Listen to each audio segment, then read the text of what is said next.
welcome, ladies and gentlemen, to an anime story podcast. Hey, welcome. This is the first episode we're doing. Anime story. Let me. Podcast. Hey, welcome. This is the first episode we're doing. Story. Let me. Podcast. There we go. Got my as per protocol. I have had a couple of sound problems. So I'm gonna go ahead and check the sound.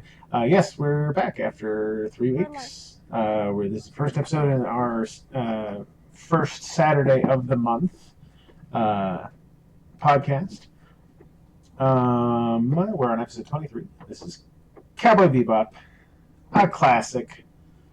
Hi, I'm the Big Ed Moon. Right over here on the right is top right is Hound 3D. She's one of your hosts. And just below me is Bad Strategy. He's your other host. Hello. Yes, today we're talking about Cowboy Bebop. Whilst I do a little bit of sound checking, Helen, why don't you go ahead and tell us how you've been?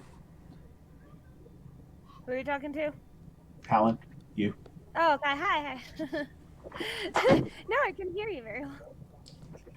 All right. I love this show, and I'm doing really good. Is that what you asked? All right. Perfect. Yes, that is so great. Muffled. I too love this show and am doing good. Mm-hmm. Yeah, we decided we wanted to do one that was a classic, because it is. I mean, it doesn't get much more classic than Cowboy Bebop. For good reason. For good reason. Absolutely Very for good well reason. done. Yes, and today we have a whole bunch of stuff to cover. And it's going to be a really, really interesting discussion because there's a lot of stuff to go into. First of all, Helen, how do you feel? How do you feel about Cowboy Bebop? So rewatching it, there were a lot of concepts that I missed when I was younger that I really grasped onto. I thought from episode to episode, I was finding more and more things that even like little things, like what was written on like the side of the wall, or like there's just so many little tiny. Go ahead. They like to do that. There's so much text in like the intro and in the background that just is never meant to be read whilst the show plays. And I loved it. I felt like if you caught some of those glimpses, it just added to the story. Gave me a good giggle. A lot of great just visual storytelling in general, not only just with text on the back of the wall, but just the way characters stand, the way characters are shot. Good framing the whole time. But yeah, Bad. What do you think of the show overall? It's fantastic. The bounty hunters who are gathering in the spaceship Bebop will play freely without fear of risky things. They must create new dreams and films by breaking traditional styles. The work, which becomes a new genre itself, will be called Cowboy Bebop. Isn't that the thing that like goes into like it's like this weird faded screen that comes up every now and again? Maybe. Like it's like text on a screen. Because that was it was hard to see that sometimes, but that would pop up for like a very short amount of time. It's hard to read. But yeah, I have some ideas about what to discuss. Yeah, but I will reserve my ideas because I suspect that I might start a conversation, and I would like to hear the ideas of other people's. We wouldn't want to start a conversation. No, that'd be ridiculous. Why would I? Just bad. Just bad. So yeah, let's. Well, I mean, I have a whole bunch of stuff I'd love to talk about because there's a whole bunch of really great stuff going on in the show, and not a lot of not great stuff going on the show. Just a lot of good stuff. So I don't know, Bad. Where did you want to? What were some of the things you were thinking? What's one of the things you were thinking of? I have a few ideas of themes. Let's save themes for a little bit later. That's a little heavier. May I? Yes, please. Yes. Let's just start with the intro. I loved that a lot of Japanese shows didn't have like an American opening, and it was very well done. and they barely they just go 3, 2, 1, let's go, and then it's just Right. instrumental. So, and that's why I was But it was really cool the way that they set up the show in that way. Yeah, this is something I think that song, the song Tank, is Yeah. probably the perfect song for the intro of Cowboy Bebop, because it creates such a distinct feel, such a distinct tone with the song, that is just like, because it's kind of this free, jazzy, exciting, like it's vaguely like something about it. It vaguely reminds me, and this is not necessarily a good thing, but it vaguely reminds me of like the old Johnny Quest cartoon, but not like in the like excitement of it. Right. But yeah, at the beginning, that little like that beginning of Tank, get everybody in the stuff together. 3, 2, 1, let's jam. Like, and then a bunch of instrumental music, and the very last, everybody, the very last like 2 seconds of the song. I love the like negative images, the silhouettes, and the slides they do in the intro. They do like 3, 5, or 7 slides that they break the image up into a lot of the time, and it all looks really, really good. And then they have the diagonally symmetrical layout for the character portraits. I love that. I love the beginning and I love the ending. I feel like you're like on a ride, and then when it ends, it's like, what just happened to me? It's like a reflection. No, absolutely. And it's different, and I think that creates a great tone. And so, yeah, something that happens, I think, with commercial breaks and with the intro and with the end, is there's such really good with those. Yeah. Oh, yeah. It wasn't. Yeah. It was great. Last Exile. Last Exile. Last Exile. I'll also say I love the text in the background of the intro. It makes it a lot more interesting. There's just like, I think that is a kind of a part of the show, is that there's a bunch of information in the background that's kind of there but never focused on, and that's stellar. So yeah, you were talking about the artwork, and so something about the intro is just a bunch of monochrome pictures, a bunch of monochrome images of characters that will flip the two values. It happens a bunch of time. That's one of the little show image I got here on the bottom right. That's streaming on Twitch right now. That's one of the black and whites, and it flips and gives a little bit more detail. But the monochrome images they have all throughout the intro are just awesome. Good. This is also something that is awesome. A lot of their images are like silhouettes, right? Mm-hmm. They're able to convey a huge amount of information about the characters without showing the characters, because silhouettes do that when they're good silhouettes, and silhouettes are awesome. This is why they use silhouettes in the like James Bond intro, right? Because they can tell a bunch of information without showing the character by showing like the silhouette. It's really good. I love silhouettes. Silhouettes are great for storytelling. Yeah, no, and it's super interesting. But yeah, great credits. Really gets picks the tone up. It's kind of jazzy. It's fast.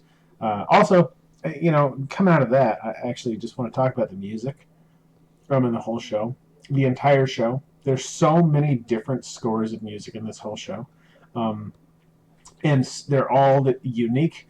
And there are songs for all kinds of different moments in the show, for all like different episodes. And I don't know how many songs, but they do such a good job of creating a song for a moment, and that's the only time that the song is used.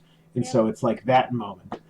I think it probably one of the best examples of that in the show is, I don't remember the song, but you obviously probably everybody who's seen Cowboy Bebop knows the falling out the window, shattered glass window, like choir chorus scene, flashback scene.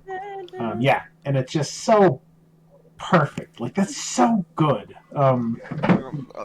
arguably the one of the best moments in the show. Oh yeah, I would definitely say arguably one of the best scenes in the show, and is relatively early on, which I didn't remember that. I thought in my head that's like late in the series, but it's like episode 4 or 5 or something like that. Yeah, that's really the same early. way I was feeling. I didn't expect how early it was. Mm-hmm. But that's great. Just juxtaposition of the choir song and the explosion and gunfight and flowers and the black and white rain and this a whole bunch of great stuff there. A whole bunch of visual elements that were contrasting. A whole bunch of musical elements contrasting the tonal elements. And if you think about how the time was, I mean, this was 1998. They were working on it in 97 or 98. Right. This was so well done and so detailed for that time. Because there were a lot of animes during that time that we were receiving that didn't have that kind of effort or detail it was solid. It was so solid. Like it's impressive as a show today.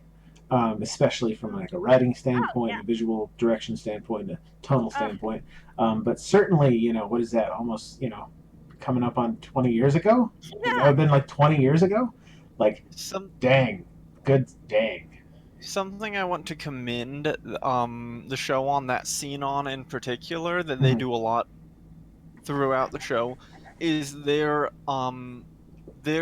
skill at visual storytelling, because during that scene there's no dialogue, there's just the music, and all they do, they convey Spike's backstory purely visually, just through visual storytelling, just through images and quick cuts from this to that, and they tell all of his backstory just visually, and it's really, really good to see high quality visual storytelling. Yeah, and I think they also in that paired with the visual element, the music makes it feel so much more tragic, conveys really well, even though it's a scene of a gunfight and you get what's going on, but it makes it feel so much more tragic because there's this children's choir kind of singing this song and this whole the way that it contrasts, it makes it feel great. It's falling out of a church with this children's choir singing. Yeah, exactly. Yeah. Funny because my choir sang that song, so did they? I remember that from middle school. That's awesome. So it was impactful, and it was interesting too when he's going through the motions of that. And I liked the way you said the juxtaposition, because when they did use words, I didn't feel like there was a word wasted. Oh yeah. No, I felt absolutely. Like each line meant something, and I loved how poignant it was. And all I could think was some of the best writers, like Oscar Wilde, or it's just they said it, but it was just to the point. It was what it was, and it landed. And I loved to see that in anime. It was so beautiful. No, certainly I think that's a thing that should I think a really good writer cuts out as much dialogue as humanly possible and only has in just the things that are absolutely necessary, so it just gets to the point so quickly, or gets to what it's trying to say so quickly. I wholeheartedly agree with that, and I would also like to point out something that happened.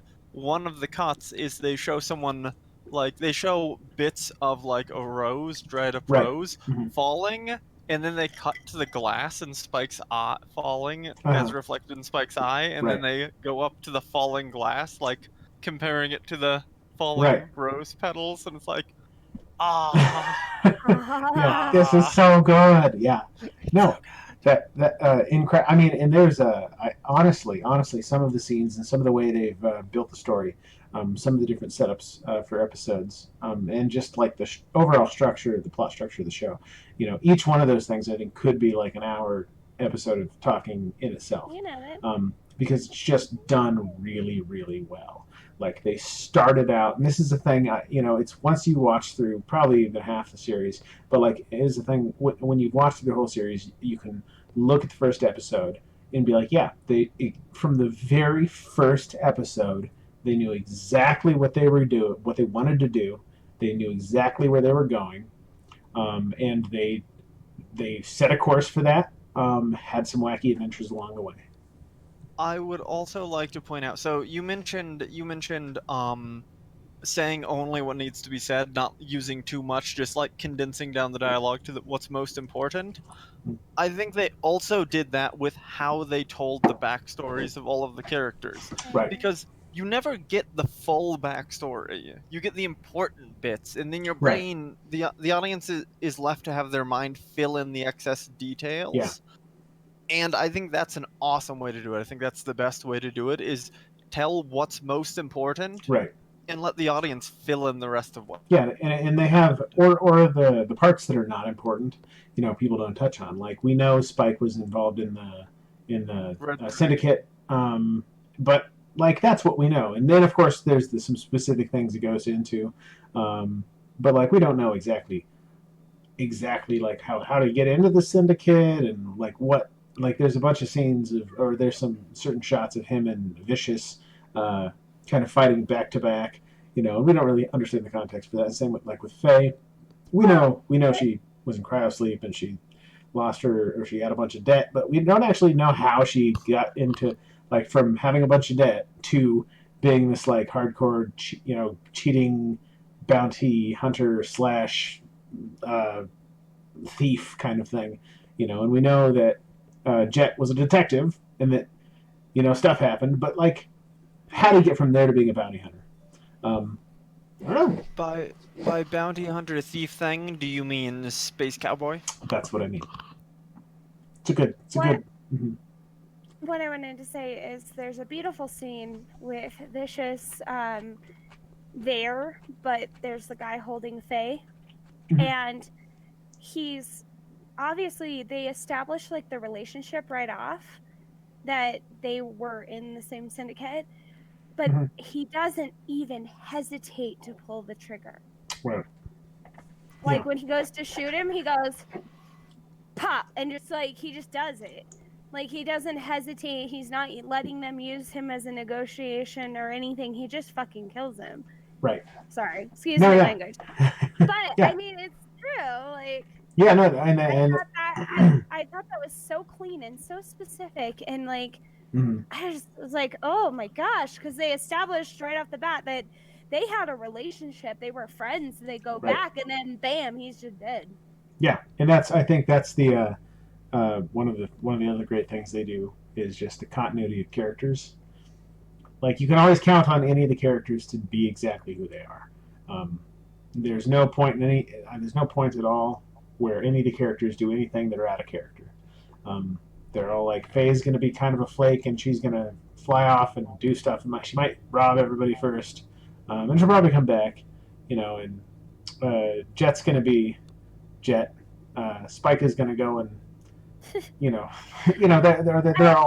like, you kind of know who they are. Way to reduce Jet down to just being well, Jet. he's complicated. He's a complicated character. Does all the repairing. Well, yeah. Clearly and that's the number one waifu, but now he's just Jet.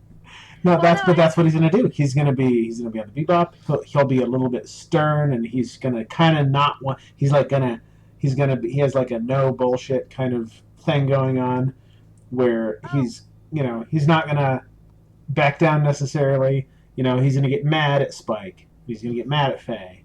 I have a Jet scene that I want to talk about. Oh yeah, please go ahead. So when Jet is like knowing that Spike's going off and will probably need help, I literally said, because he was sitting there over his bonsai tree and he cuts it really slow, and then he just kind of looks down, and I was like, yeah, he's gonna be like, damn it, and then he's gonna go, and he said it, and I was like, because I didn't remember he said it, but like, it just fit, like, you just knew, like, it was awesome. Made me happy. I think one of my favorite moments for Jet is when they are on what is the planet? I think maybe they're on Europa or something like that. It's an icy, cold place, and there's low population and lots of crime, of course, like everywhere else in the galaxy. But he is both Spike and Jet are on the same planet, and Jet walks into a bar and he starts talking to the guy, and like he gets some piece of information. And they had just had an argument, and Spike had like run off, and I don't know if they were not on the same planet at all. But like Jet gets some information, and Jet goes, and then he gets this thing, and he goes, "Hey, Spike," and then he stops and he goes, "Oh," because like, oh yeah, and I was like, "Aw, he was gonna like keep him up to date, but he can't because they had a falling out just a minute ago." Aw, but that's great. I do think the cuts between the different crew members solving the same case with their own methods are pretty good. Mm-hmm. Like showing off the characters. So that's the thing I would like to talk about. So we have 4 kind of primary characters in the show that are the focus of the show. One of them doesn't get around until I think episode 4, 5, 6, something like that. Ed. I love Ed. Ed is a great character. And I love Ein. And I love Ein. Ein is a genius. Yeah, I was gonna say 4. Are you? I'm sorry. Ein? Ein, the 5th most important Best character. girl, Ein. Yeah, Ein is most certainly best girl, and maybe also waifu. Ein is so smart. I don't even know it. I love. You know, one of my favorite parts is when Jet is trying to get Ed to hack the cult website, and Ed starts to go, and then Ein's just like shifting their head with the headset on to connect to the thing and doing all the hacking, and Ed stops and looks over at Ein. Mm-hmm. Just kind of puts their hands down, and it's never stated. It's never stated. Like if you weren't watching the screen, you wouldn't see it. But it's like, but Ein hacks into the whatever the like find the weird assassin guy. Yeah. It was just like, that's so great. It was just a great moment. Wonderful. Well, okay, but so we have the 5 main characters. Yeah. Something that is this is getting into a fundamental way that the show is structured, and it's really interesting. Generally speaking, all the episodes that are not like main story focused episodes are the crew of the Bebop goes and encounters some kind of conflict involving 2 separate parties. So they are the third party getting involved in a conflict between 2 other parties. And so then, and of course, everyone's interests are crossed. Everybody's has a goal that is making them all conflict. So, what is the first episode? It is the I don't know if it's the syndicate. I can't remember. Is the syndicate or just like a mafia group? And the 2 people who stole the red eye. The eye drug, who are trying to get off planet. So the syndicate is coming after them, and then Spike and Jet get involved in the conflict between those 2 parties. And that's kind of the structure for a lot of the episodes of Cowboy Bebop. Two groups are in conflict, and the Bebop crew gets involved. Thoughts on that? I know. So that is something I especially love in Cowboy Bebop, because it is so much more difficult to have an interesting conflict when you are limited to 2 parties. Because if you have 2 parties, conflicts tend to be tug of wars, right? Which are not nearly as interesting as when you have a third party, because that completely shakes up the dynamic. It makes it vastly more interesting. And it makes everything that's happening feel more dynamic, more like it can turn in more directions. Mm-hmm. No, I absolutely agree. It is it's not it's not a tug of war. It's not this person's going to do this, that person's going to do this. It's not like a chess game. It's much more interesting. It maybe makes the universe feel more alive, right? Like there are these pre-existing conflicts, and the Bebop and its crew are getting involved in pre-existing conflicts. It's making the universe feel bigger, and it's making it feel like it's not confined. Yeah. You don't feel like it's campy. You don't feel like it's confined. You're not like locked into a space. Right. You're just like you have this whole thing going on. Right. The universe does not. Yeah, the universe does not revolve around the Bebop. The universe is the universe, and the Bebop encounters the universe. It has to negotiate that. But yeah, I think that is a wonderful way they did it. They did a really nice job just being specific without overcomplicating things. Mm-hmm.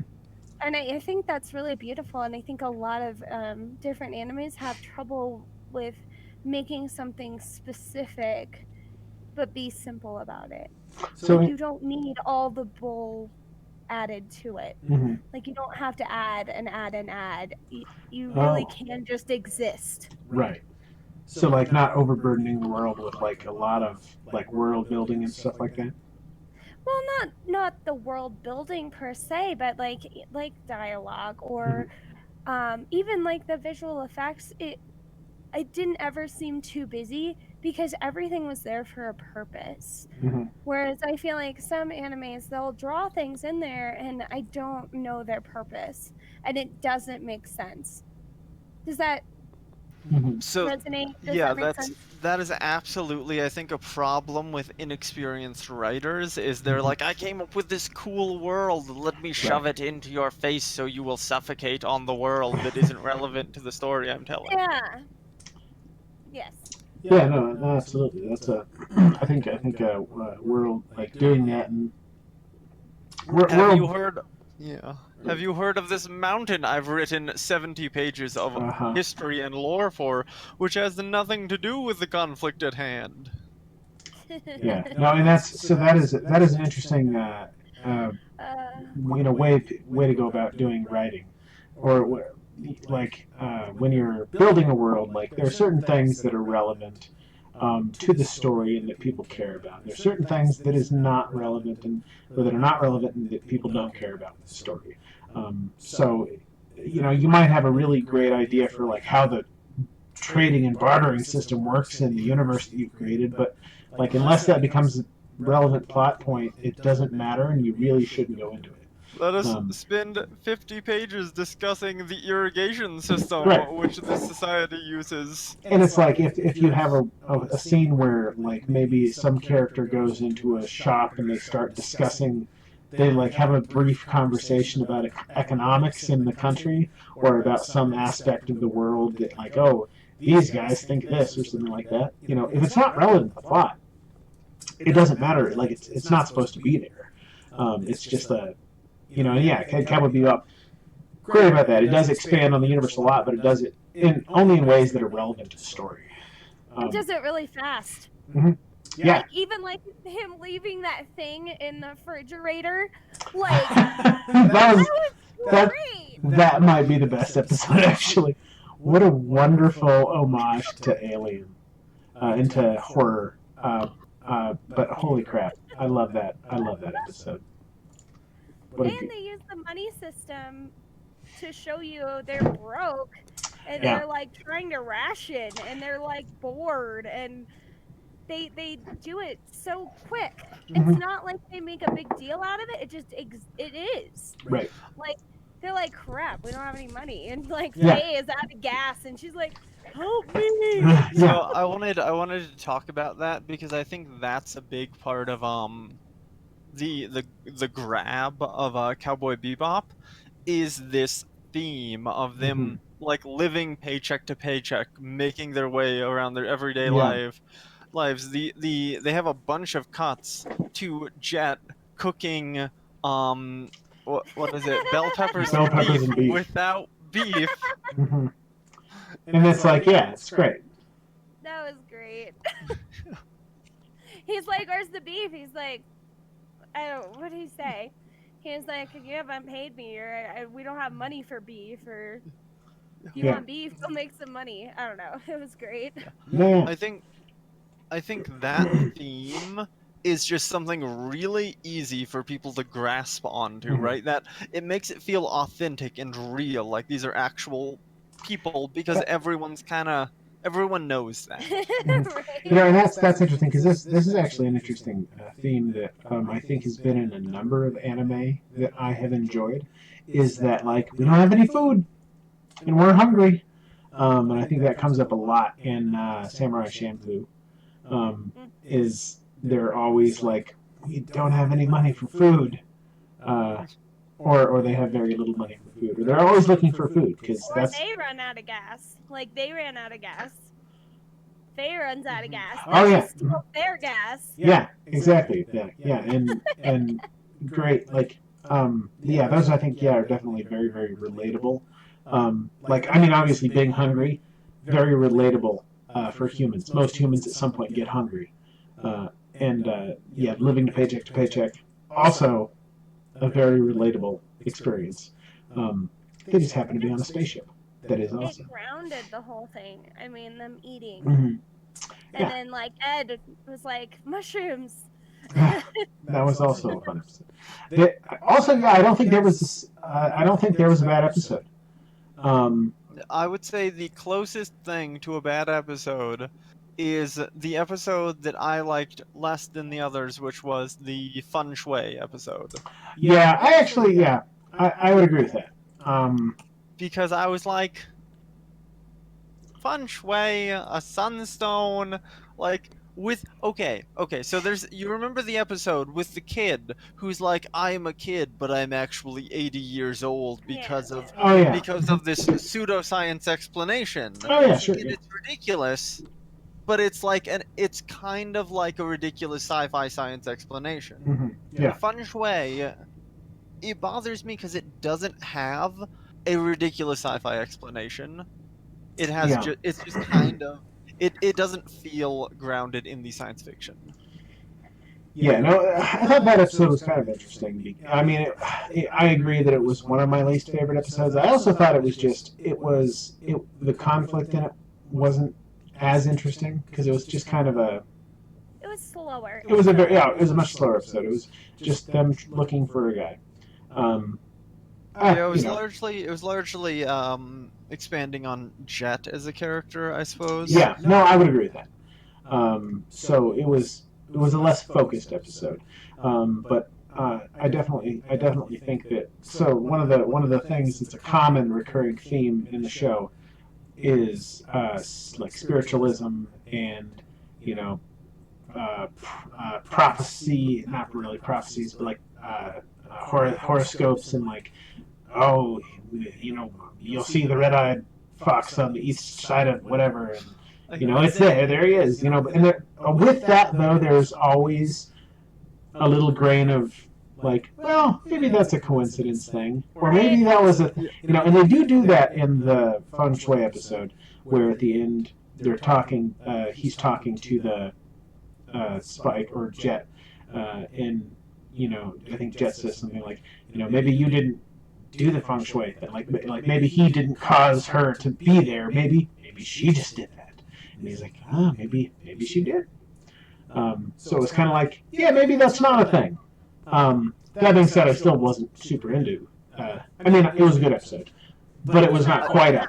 Episode 2 when they introduced Ein, when they were like, "What you seek is coming towards you," and then they all run by. Right. That would definitely be kind of a convenient and that was plot. Yeah, the guy was also like, "No, my money, not again." Oh yeah, not again. Yeah, right. Yeah, that was a funny comedic way of ending it. Like he actually was a fortune teller, but everyone just got successful and forgot about him. Right. Yeah. Yeah. No, and that was a. I mean, that's almost a thing that, because of the way that. Like that as a plot element, you almost don't even need to have that, because he could have literally been walking down the street and saw the dogs run by. But he just so happened to do the fortune teller thing, and it was like a gag, right? So like with the Feng Shui episode, it felt too that was it was a little on the nose, yeah, and that was a thing where the story like couldn't really move forward without them finding him. A big part of it was also so what happened when they shot the Sunstone? It turned into a black hole. I don't know. Yeah. I was not entirely clear on that. I wasn't either. But Yeah. that I think that's a big part of the episode that felt weird to me. Mhm. Was like, yeah. Mhm. Just think so. A What about theme. Hunter? There's a theme that pops up in this show, arguably every episode. Mhm. It is the theme of people kind of dealing with their pasts, being held Right. back by their pasts, being afraid of confronting their pasts, feeling the consequences or ramifications of their past. Right. What No, do you absolutely. guys think of that theme? Talon? Like confronting their pasts. Well, yeah, all the characters. I think definitely all the characters have a distinct. Yeah. So like Yeah. Faye Valentine Mhm. has all of these debts she couldn't possibly pay off, and so she's constantly running from her past and like being held back by it and trying to just get away from it. Then also there's the part of her past she doesn't remember, which Right. she is like compelled to figure out, to uncover who she is because of the part of her past she doesn't remember. And then Jet has like a very noir past and a girl he has regrets about, Yeah. and this criminal guy that he put away. And then Spike has his whole history with what's The I should syndicate know and the the girl. name. Vicious. Vicious, with Mhm. Vicious. He has a whole big history with Vicious, and he's also got a girl, and that's less noir than Jet's past. And then Mostly. even Edward, Mhm. has like a father who Right. left Edward at an orphanage or something and forgot about Edward. And then a lot of the episodes have characters who are doing something about their past. Like there's this episode where there's a guy who is trying to get, I think it's on Mars. He's trying to get a flower, and he's trying to Right. cure his sister's blindness because she became blind way back when she was a baby or something. And he's really concerned about curing her blindness. And then she's like, "Yeah, no, I'm totally okay with this." But he's clinging to that. And there's Mhm. And she says the first thing she wants to see with her eyes is her brother. a lot of tragic endings. A lot of tragic endings. And then there's the Western sheriff guy who didn't have a tragic ending.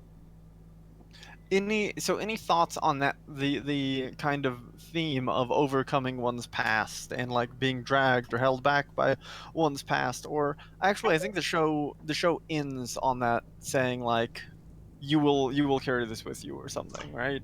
Yeah, I think yeah. it's a very human theme. I mean, everyone has a past, and I think that really grounds it in reality. Mhm. Because everybody has something behind them. Everybody's learning and growing and making a mess. I mean, it's human nature. Mhm. And so I feel like it kind of has this thematic way of saying you can't escape from what you are. It just is. You exist, and that's existing. Yeah, And I think I the quote, think even sorry, go ahead. I was just saying the quote that you were saying is "You're going to carry that weight." You're gonna carry that weight. Yeah. Yeah. I think maybe a part of it is a part of that theme is regret, because I think a lot of the characters are kind of, Yeah. they regret it and they're held back by it. Except And that's for Ed. Ed's except for super Ed. happy. No, Ed didn't Yeah. care. Yeah, she totally is okay. Yeah. Yeah. I do think a major part of Or some I of had Jet and Spike's character arcs are overcoming that, Mhm. right? Like Jet gets over his Jet, Spike, and Faye Mhm. are kind of accepting their pasts or getting over it or what have you. Oh yeah. Like, I mean, what's the Jet thing? Jet has a stopwatch which doesn't work, which doesn't move forward. Time has stopped moving until he confronts his past, and then he throws away the broken But stopwatch. why? But why? What does she say?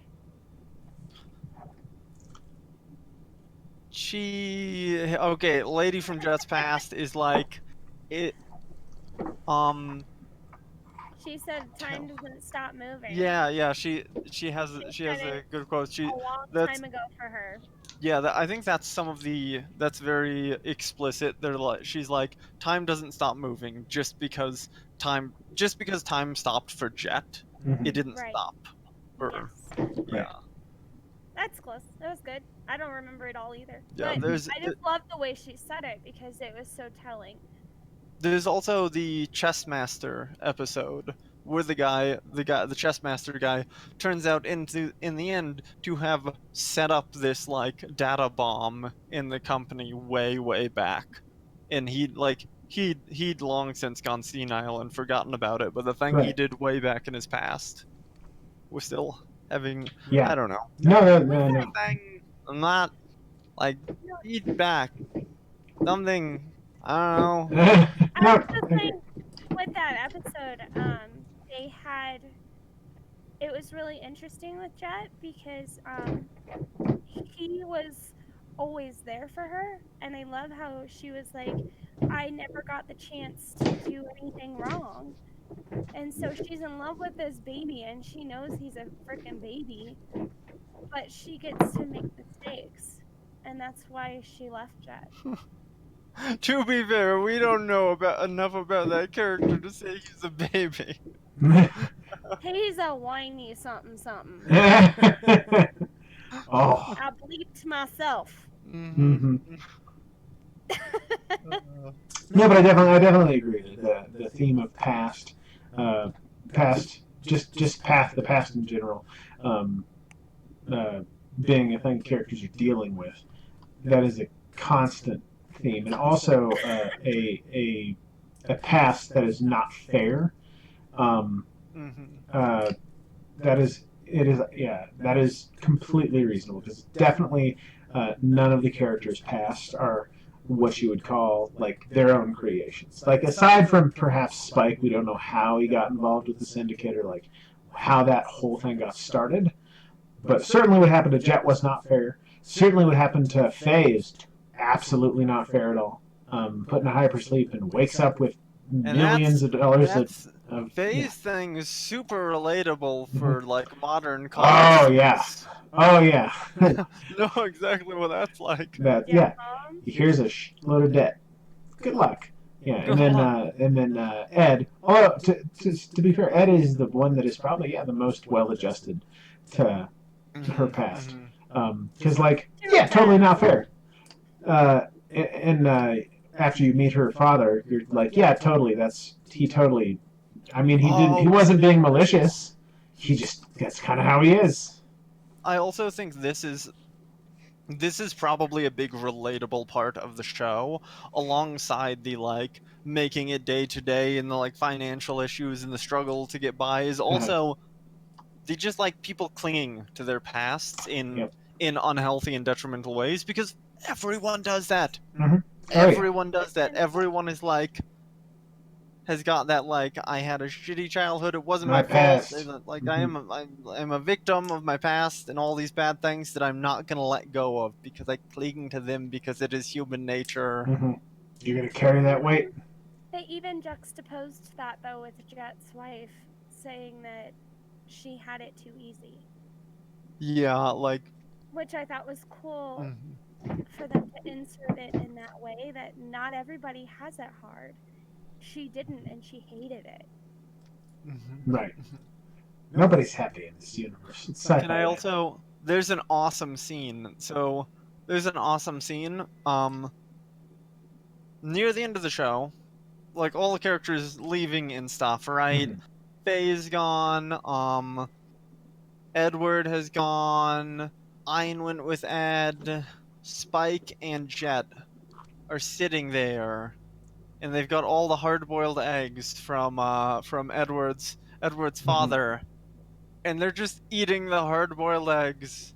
They're just like shoving them in their face, and I like that scene a lot. That's a fun scene. Absolutely, that was a good scene because Ed and Faye had just left, and so they had 2 table settings for Ed and Faye, but they were gone, so they were just eating all. Great. Another great use of food in the show. Just food. Something I wanna switch gears real quick. I want to talk about side characters and background characters in the show. Super common, lot of side characters, lot of background characters. 3 of the most notable background characters are the 3 old men who are in so many episodes. They're in so many episodes of the show. Allegedly, they travel the universe and they keep running into the Bebop crew, and they don't ever interact with each other. They don't ever, like, Bebop crew does not talk to them. They don't talk to the Bebop crew. I think maybe at one point someone says something. Maybe, I don't know, I don't remember, but just these 3 old men who are always talking about, generally speaking, the good old days, or we dug this gate together back in something, and just generally providing some interesting experience. What are your thoughts on those 3 old men, why they're there, and who they are? I've heard theories. That's fair. I'm not sure. Like, Right. honestly, I love them. I think some of the things that they say is just so witty. Like, they get mad at one point at the crew because they're not mad at them, but they're mad that the bar got shot up. Right. So they're like, Yeah. But I don't know. They're fascinating. It's one of those things where they're very intentional characters. Oh yeah. They're like, hey, look it's these 3 old men here in the same place again, but totally different planet, or different on a space station, or it's on Earth, because they appear in, holy crap, all around the universe, or all around the galaxy. Well, and I think that's an interesting thing to think about, because, like, what were the chances that they'd bump into Faye again, who ran out of gas? Right. And so, like, in a way, to me, they're kind of saying, like, we're just all bumping into each other. It's a small world. It's a small universe system. So taking something big and still keeping it down, like. Do they leave the solar system? Do we actually know if they ever go outside the solar system? The Bebop crew? They jumped to hyperspace. I don't know. They have a hyperspace, but they're traveling. We know a lot of the locations are inside the solar system. That's fair. So it's like, do they? Where's Kronos? Are there humans on other or is it just the Sol system? I feel like it's just the Sol system. I don't know. I don't recall being anywhere else, but like I think they go to Europa and they're on Ganymede, and I think Spike from Ganymede, and I don't think they actually leave. I think they just stay in the system. I don't know if there is anything outside of the system.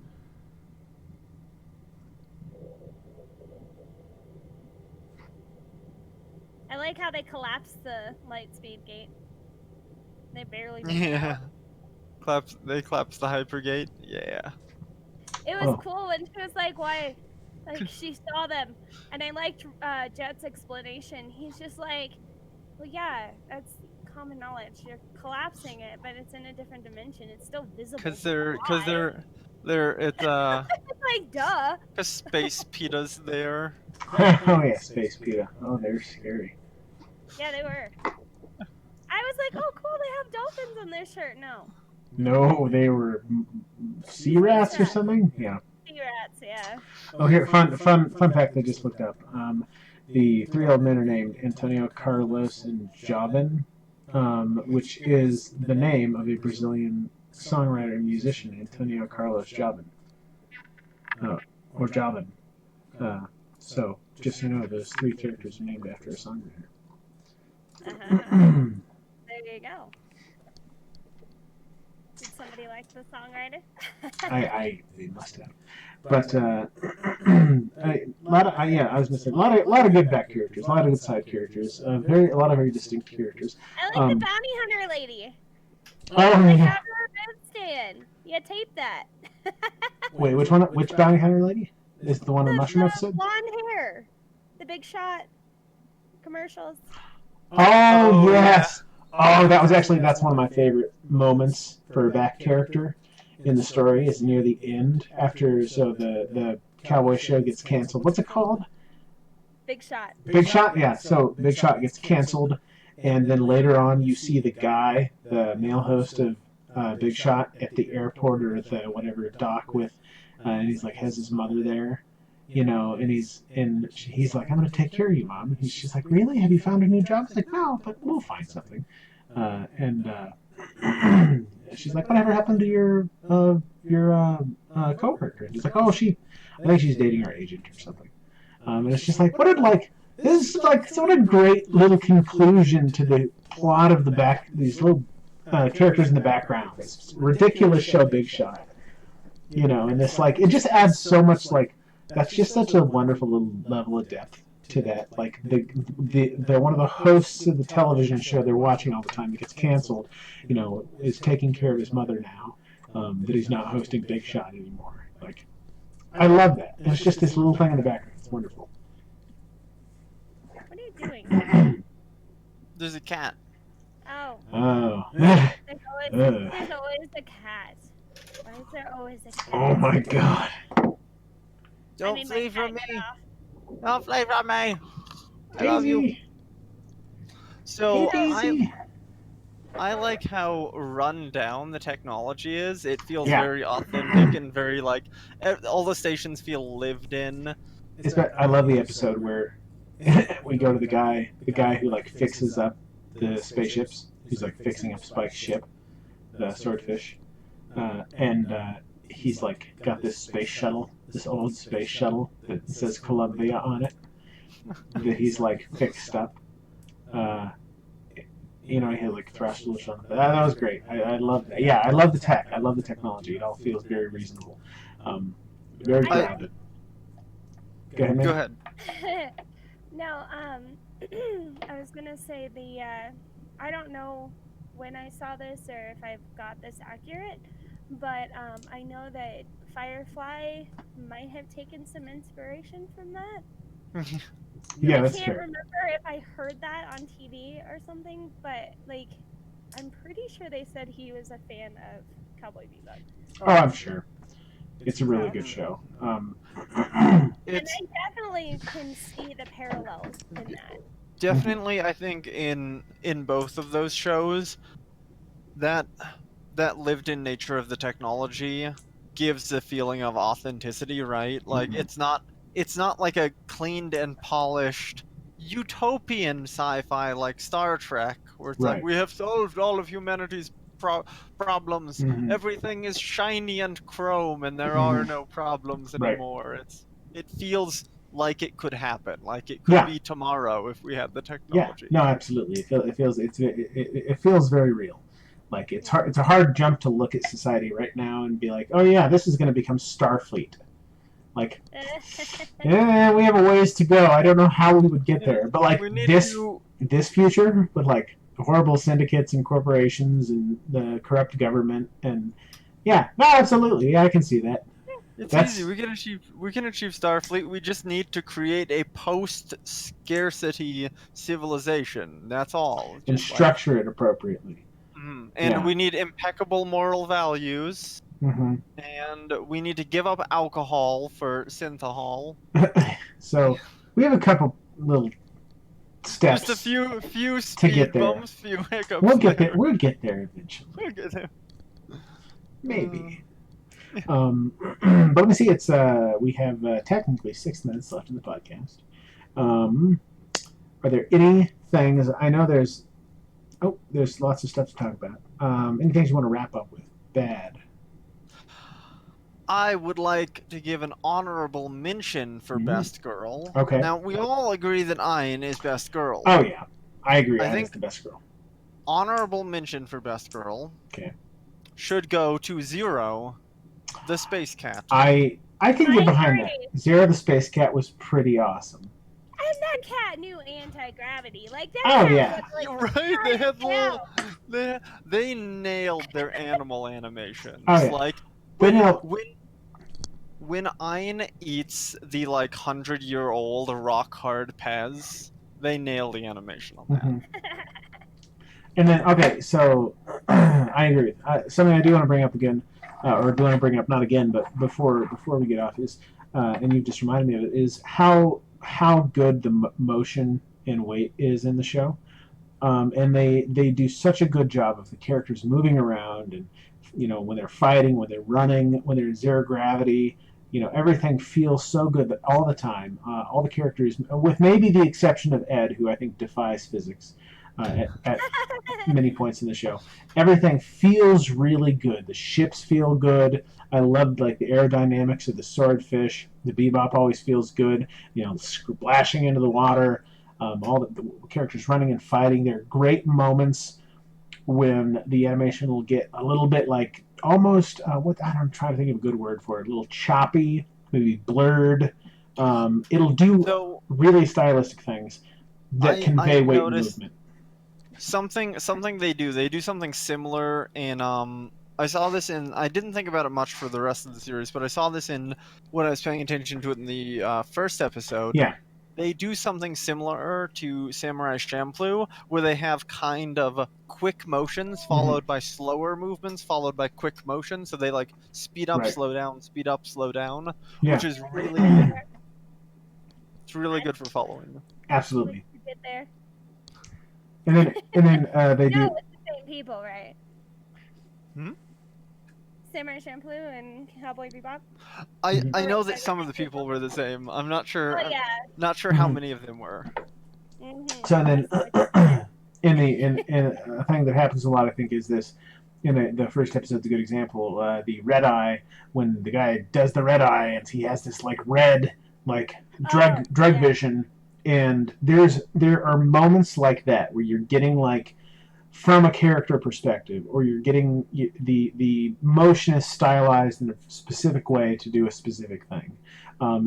Happens a bunch in the show, and it works really. Like, it just feels really good. Go ahead. The thing I liked about that too was we were still getting a character perspective. Right. However, they didn't like slow every bullet down. Right. So it wasn't like, oh, he's seeing every bullet come at him. They just waited to use that until the last bullet, and then they did it. And I thought that was like really clever and really sweet. It like kind of put a wrapping on it. It was just perfect. Like I loved that. And I think it also conveyed like the red vision and the craziness of it. Kind of conveyed that character really well. Yeah. But yeah, some great animation. I love the way the spaceships are animated. Such a good job at that. All the characters, I can't say enough about the animations, motion, and just quality. Did we talk about the music briefly? About how there's so many different songs that just nail down the tone of different episodes, and like all the episodes have, or not all of them, but there are a lot of episodes that have a specific song that's in that episode, and they use music so well in the show to create tone and to help the scene, whatever it is. I'm going to create unique moments in the show. Also, it's worth stating that nailing any like old-timey setting as a genre on top of sci-fi makes it better, right? Yeah. And so, like Western sci-fi, solid. Right. And I think that's something with science fiction that just works really well, is the Wild West. I feel like I have to mention this because for 1998, the voiceover for the dub was spot on. It was no, I agree. For today, the voiceovers. Yeah. I know. Well, and today we expect it a little bit more. But if you watch like Tenchi Muyo, I couldn't get into the freaking voices. I was like, oh, dude, like I have to watch this subbed because this is bad. Well, no, and this is that. I think that's actually one of the crazy things, one of the amazing things about Cowboy Bebop is that this is 98, made in 97, 98. This is a show that was made at a time where voiceover acting or voiceovers for anime was just the dubs were not super good generally, and that's a much lower standard than today. And Cowboy Bebop comes out. Cowboy Bebop it's kind of a gold standard. Like, oh yeah, it is such actually won awards. Yeah, no, and I would actually say that well, I have opinions on it. I think that because I've seen episodes with both the original voice actors and the American voice actors, and I like the American voice actor, specifically for Spike more, and he is a very, very prolific. You can look him up. But I think that he, especially for American audiences, makes the character a little bit more relatable. There's a lot of humor in the Japanese voice actor. There's a lot of humor in it that is not in the American actors' portrayal of him, and I think it's just because of the way some of the lines are delivered, and I think it fits better with the character. But as a dub, wonderful, wonderful dub, and is today, I think, just like a gold standard. I think anybody could just hope that their dub is as good as the Cowboy Bebop dub. They did a really nice job just adding to that. They started in the second episode to play with space, and so when they're in the ship, they kind of made it more echoey. Oh, wow. You were zooming in on the character, so like when you were not sitting beside them, then you'd hear like this echo, but when you were right there with them, that echo would go away. And it was a little rough in the beginning, but I loved it because throughout the episodes I could hear them growing and expanding on that, and I thought that was so cool. Oh yeah, just like, the sound design just in general is absolutely great. And that's, I think, rarely do you get a show that nails anything just like really well, and even more rare is a show that nails like everything, like the sound and the acting, the music, the animation, everything in that show. Everything. I don't think there's anything in that show that is subpar. Every aspect of it is just, at the very least, good. And I'm glad they felt safe to play. It's nice when you see them playing with that and trying new things. Yeah, a lot of interesting artistic things happened all throughout the people, being like, hey, let's do this weird, style of animation, or let's do this, this episode that's basically like Alien, that the least serious episode. But yeah, okay, so we're a couple minutes over. Best girl, Ein. Waifu, Jet. Yeah, that's fair. And I think, does anybody have any last things to add before we wrap it up for the night? I mean, we could go on. But... We could go on. We could probably go on for a long time, but we will wrap it up. Any final thoughts before we go? It's a great show. Go watch it. It's 26 episodes, and there's a movie as well. And it's still good for today's. And it's still good for today. It's timeless. I don't think any of the themes or messages in the show age. No, absolutely not. Unless, as you were saying, unless we create that post-scarcity society you're talking about. Yeah. Then the whole food thing won't be as relatable. People will be like, well, I don't really see the appeal anymore. Yeah, exactly. In a couple hundred years, it may not be good. Right now, it's a great show. It's not like some shows that you rewatch and you're like, this was better in the 90s. So what's next? That's a great question, actually. That was the thing I meant to talk about, or I meant to talk about in Soundcheck. A bunch of stuff we could watch. What would you guys like to watch next for next month? Have you guys seen The Promised Neverland? The Promised Neverland? The Promised Neverland. I think that's what it's called. Yeah. I don't think I have. Yeah. It's brand new. Oh yeah.